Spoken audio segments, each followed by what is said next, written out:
So hello friend, welcome back to the video. आइए जानते हैं देश और दुनिया की सिलेक्टेड काम की 25 महत्वपूर्ण बड़ी खबरें बस 10 मिनट में। इस वीडियो को आप अंत तक देखिएगा, आपके काम की खबर है। तो चलिए शुरू करते हैं। देखिए, अगर ऐसा हुआ तो आपको अगस्त से नहीं मिलेगा राशन, कोटेदार के संगठन ने दी है चेतावनी। दोस्तों, एएसआई गोदाम में मिलने वाला राशन ही वितरित किया जा रहा है। जांच के लिए खाद्यान्न का नमूना सील पैक बोरों से लेते हैं, पर जांच में घटिया अनाज की पुष्टि होने पर कोटेदारों पर मुकदमे हो रहे हैं। यह गलत है। अगर दायर मुकदमे वापस न लिए गए तो अगस्त में राशन वितरण नहीं होगा। बात कर रहे हैं उत्तर प्रदेश के बरेली की, जिसपे चेतावनी भरा ज्ञापन सौंपा गया है सस्ता गल्ला विक्रेता की तरफ से। यानी अगस्त महीने में राशन वितरण में देरी हो सकती है और ई-केवाईसी में भी देरी होगी। अगर सैंपल संदिग्ध है तो वितरण बंद कराएं, ऐसा कोटेदार का तर्क है। नहीं मिल रहा कमीशन, सर्वर की अड़चन भी सामने आ रही है। यही कारण है कि कोटेदार एकजुट हो गए हैं और राशन न देने की, राशन न वितरण करने की चेतावनी दे रहे हैं। तो अगर ऐसा होता है तो अगस्त में नहीं बटेगा राशन। जुलाई में जिन्होंने ई-केवाईसी नहीं कराई उनको अगस्त में राशन मिलने में दिक्कत आएगी, क्योंकि कोटेदार सबसे पहले यही पूछेगा कि आपने ई-केवाईसी नहीं कराई, जुलाई में बुलाया गया था लेकिन आप उसको नजरअंदाज करते गए। तो यानी अभी भी समय है दोस्तों, जाके आप ई-केवाईसी करा ले, जिससे आपको फटाफट राशन अगस्त में मिलता रहे। सबका साथ सबका विकास की जरूरत नहीं, बंद करो अल्पसंख्यक मोर्चा। शुभेंदु अधिकारी ने दिया बड़ा बयान। दोस्तों, शुभेंदु अधिकारी ने कहा कि हमें सबका साथ और सबका विकास की जरूरत नहीं है। हम तय करेंगे कि जो हमारा साथ देगा हम उसका साथ देंगे। उन्होंने एक कार्यक्रम में जय श्री राम का नारा लगाते हुए यह बात कही है। पश्चिम बंगाल विधानसभा के नेता विपक्ष शुभेंदु अधिकारी ने बड़ा बयान दिया है। उन्होंने कहा कि हमें सबका साथ और सबके विकास की बात करने की जरूरत नहीं है। आपको बताते चले, ये नारा पीएम मोदी का है और शुभेंदु अधिकारी इसी बयान को लेकर चर्चा में है। तो दोस्तों, केशव प्रसाद मौर्य सस्पेंस बढ़ा रहे हैं। संगठन सरकार से बड़ा एक बार फिर से चर्चा में आ गया। ट्वीट किया, फिर डिलीट किया, फिर से दोबारा पोस्ट हुआ। दिल्ली में शीर्ष नेतृत्व की मुलाकात में संयम के साथ बयान देने की नसीहत के बाद डिप्टी सीएम केशव प्रसाद मौर्य ने एक ही बयान को दोबारा पोस्ट करके दोहराया है। इसको लेकर चर्चाएं तेज हो गई हैं। यूपी में लोकसभा चुनाव के नतीजों के बाद बीजेपी में सब कुछ ठीक नहीं चल रहा। दिल्ली में शीर्ष नेतृत्व की मुलाकात में संयम के साथ बयान देने की नसीहत के बाद भी केशव प्रसाद मौर्य एक ही बयान को दोबारा पोस्ट करके दोहराए हैं। बताते चले कि डिप्टी सीएम लगातार सीएम योगी का विरोध कर रहे हैं, ऐसा मीडिया में खबर आ रही है और बताया जा रहा है कि वो सीएम पद से उन्हें हटाना चाहते हैं। तो दोस्तों, सीबीएसई के साल में 2 बार एग्जाम क्या है, सरकारी तैयारी कब हो सकते हैं सीबीएसई सेकंड एग्जाम, आइए जानते हैं फटाफट से। जी हां दोस्तों, साल में 2 बार सीबीएसई एग्जाम कराए जाने की प्लानिंग को लेकर ध्यान में रखते हुए सरकार 12वीं क्लास के सेकंड एग्जाम जून 2026 में कराने पर विचार कर रही है। आपको बताते चले, national curriculum framework for school education की सिफारिशों के बाद केंद्र सरकार ने घोषणा की थी कि साल में 2 बार सीबीएसई एग्जाम होगा। अब 12वीं का जो सेकंड फेज का एग्जाम है वो लगभग जून 2026 तक होगा। तो सुप्रीम कोर्ट जाकर दिखाएं, शंकराचार्य को सोना चोरी वाले दावे पर केदारनाथ समिति का बड़ा चैलेंज सामने आया है। दोस्तों, ज्योतिर्मठ के शंकराचार्य स्वामी अविमुक्तेश्वरानंद ने केदारनाथ धाम से 228 किलो सोना गायब होने का दावा किया है। उनके इस सनसनीखेज दावे से काफी चर्चा हो रही है। अब उन्हें सुप्रीम कोर्ट जाने का चैलेंज मिला है। दरअसल केदारनाथ समिति ने चैलेंज किया, कहा कि अगर शंकराचार्य को इतना ही पता है तो जाके सुप्रीम कोर्ट में चैलेंज करे। तो दोस्तों, अंदरूनी झगड़ों के दलदल में धंसती जा रही है बीजेपी। केशव प्रसाद मौर्य की पोस्ट पर अखिलेश ने चुटकी ली है। सपा प्रमुख अखिलेश यादव ने डिप्टी सीएम केशव प्रसाद मौर्य की पोस्ट पर चुटकी लेते हुए कहा कि बीजेपी अंदरूनी झगड़ों के दलदल में धंसती जा रही है। डिप्टी सीएम विरोध कर रहे हैं सीएम योगी का, ऐसा उनका बयान है। उत्तर प्रदेश में शासन प्रशासन ठंडे बस्ती में चला गया है, तोड़फोड़ की राजनीति का काम हो रहा है, ऐसा अखिलेश यादव ने बयान दिया है। वह यूपी में खाद्य तेल यूजर चार्ज होगा समाप्त, मंडियों में बनेंगे कोल्ड रूम, अब डीएम देंगे मंडी शुल्क में छूट। दोस्तों, मुख्यमंत्री योगी आदित्यनाथ ने मंगलवार को राज्य कृषि उत्पादन मंडी परिषद के संचालक मंडल की 170वीं बैठक की है। इस दौरान कृषि मंत्री सूर्य प्रताप शाही और उद्यान मंत्री दिनेश प्रताप सिंह भी मौजूद रहे। सीएम ने कहा कि गोरखपुर, मुजफ्फरनगर, मेरठ, कानपुर देहात और मुरादाबाद की मंडी समिति में खाद्य तेलों पर लगने वाले यूजर चार्ज को समाप्त किया जाए।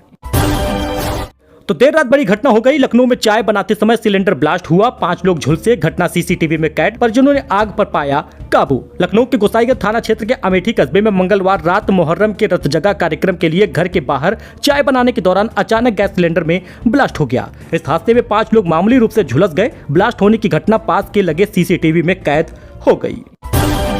तो कांवड़ यात्रा को लेकर बड़ा अपडेट, 22 जुलाई से बदल जाएंगे रास्ते। यूपी, दिल्ली, उत्तराखंड में चलने वाले भारी वाहनों के लिए ट्रैफिक डायवर्जन प्लान जान लीजिए।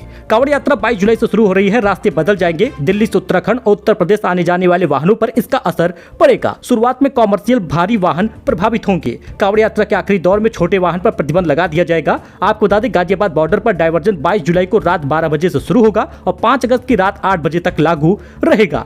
अब आप यहाँ पे गाजियाबाद पुलिस ने जो ट्रैफिक प्लान बनाया है उसको आप देख सकते हैं। जैसे दिल्ली से गाजियाबाद आने वाले भारी वाहनों की एंट्री तुलसी निकेतन border, Seemapuri border, Anand Vihar border से नहीं हो पाएगी। ये वाहन चौधरी चरण सिंह मार्ग से गाजीपुर बॉर्डर से निकलेंगे। दिल्ली से हरिद्वार, अमरोहा, मुरादाबाद, लखनऊ जाने वाले भारी वाहन गाजीपुर बॉर्डर होते हुए डासना इंटरचेंज पर पहुंचेंगे। यहां से ईस्टर्न पेरिफेरल एक्सप्रेसवे पर उतरकर आगे जाएंगे। बाकी आप डिटेल देख सकते हैं, ट्रैफिक पुलिस का फोन नंबर भी देख सकते हैं।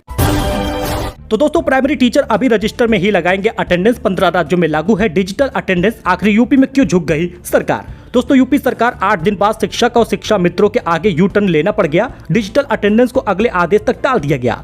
मुख्य सचिव मनोज सिंह की अध्यक्षता में कमेटी बनाई गई जो 2 महीने में जांच रिपोर्ट सरकार को सौंपेगी। इसके बाद सरकार इस पर फैसला लेगी। ऐसा नहीं है कि यूपी पहला राज्य है जहां स्कूलों में शिक्षक और स्टूडेंट के डिजिटल अटेंडेंस की व्यवस्था बनाई गई है। 15 राज्य में यह व्यवस्था पहले से ही लागू है। बिहार में भी इसे हाल ही में लागू करने का आदेश जारी किया गया है।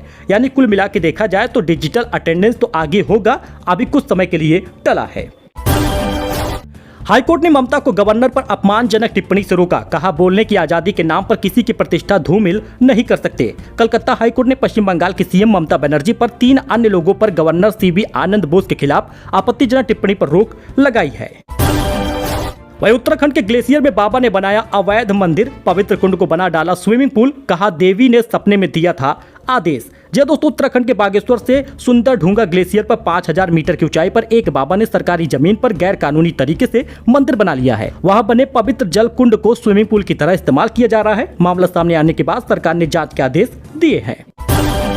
बजट 2024-25 की तैयारी पूरी हो गई। वित्त मंत्रालय में हलवा सेरेमनी हुआ। सीतारमण ने अधिकारियों का मुंह मीठा कराया। इस बार बजट पेश करने का रिकॉर्ड बनाएंगी। दोस्तों, केंद्रीय बजट 23 जुलाई 2024-25 पेश किया जाएगा।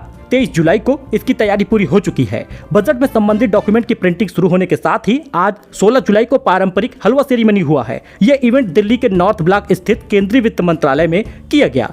वित्त मंत्री सीतारमण लगातार 7वीं बार बजट पेश करेंगी और एक नया रिकॉर्ड दर्ज करेंगी। फिलहाल कोविड-19 के कारण 2 साल नहीं हो पाया था हलवा सेरेमनी, लेकिन अब आपको बता दें, सदन में पेश होने से पहले ही लीक हो गया था बजट की कॉपी 1955 में। यही कारण है कि बजट पेश होने तक नजरबंद रहेंगे बजट से जुड़े कर्मचारी। और आपको बता दें, इस बार टैक्स में राहत किसानों पर फोकस कर रही है सरकार अपने बजट में। बजट मिडिल क्लास को टैक्स में छूट देने, महिला सशक्तिकरण, किसानों की आय बढ़ाने और रोजगार पर फोकस करेगा। यानी किसान निधि जहां बढ़ेगी वहीं पर महिला सम्मान निधि भी राज्य की तरफ से दिया जा सकता है। उत्तर प्रदेश राज्य को भी बजट में बहुत सारा फायदा होगा। स्टैंडर्ड डिडक्शन लिमिट 50,000 से बढ़ाकर 1 लाख किया जाएगा। Defence, railway, infrastructure, renewable energy sector में कई घोषणाएं होंगी। यानी इसमें भी अगर आप पैसा लगाएंगे, इन्वेस्ट करे होंगे तो आपको बेहतरीन रिटर्न मिलेगा। वहीं आंध्र प्रदेश को 1 लाख करोड़ का स्पेशल पैकेज भी मिल सकता है। फिलहाल बजट 23 जुलाई को आएगा और कई सारे ऐलान होंगे।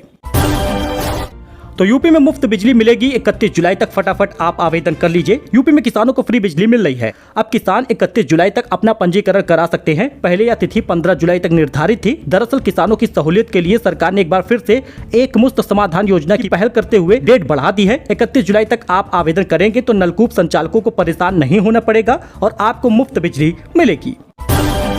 तो यूपी में अब लिफ्ट या एक्सेलेटर के लिए रजिस्ट्रेशन अनिवार्य होगा। नए नियमों पर योगी कैबिनेट ने मंजूरी दे दी है। उत्तर प्रदेश में अब नया लिफ्ट या एक्सेलेटर अगर आप लगवा रहे हैं तो उसका रजिस्ट्रेशन करवाना पड़ेगा। पहले से लगे सभी लिफ्ट और एक्सेलेटर का रजिस्ट्रेशन 6 महीने के अंदर कराना होगा। 15 जुलाई 2024 सोमवार को उत्तर प्रदेश लिफ्ट और एक्सेलेटर अधिनियम 2024 प्रदेश कैबिनेट ने मंजूरी दी है। तो दोस्तों, यूपी में गेहूं की कालाबाजारी करने वालों पर नकेल कसी है सरकार ने। थोक व्यापारियों के लिए स्टॉक की समय सीमा बना दी है। आपको बता दें दोस्तों, यूपी में गेहूं की कालाबाजारी करने वालों पर सरकार ने नकेल कस दिया है।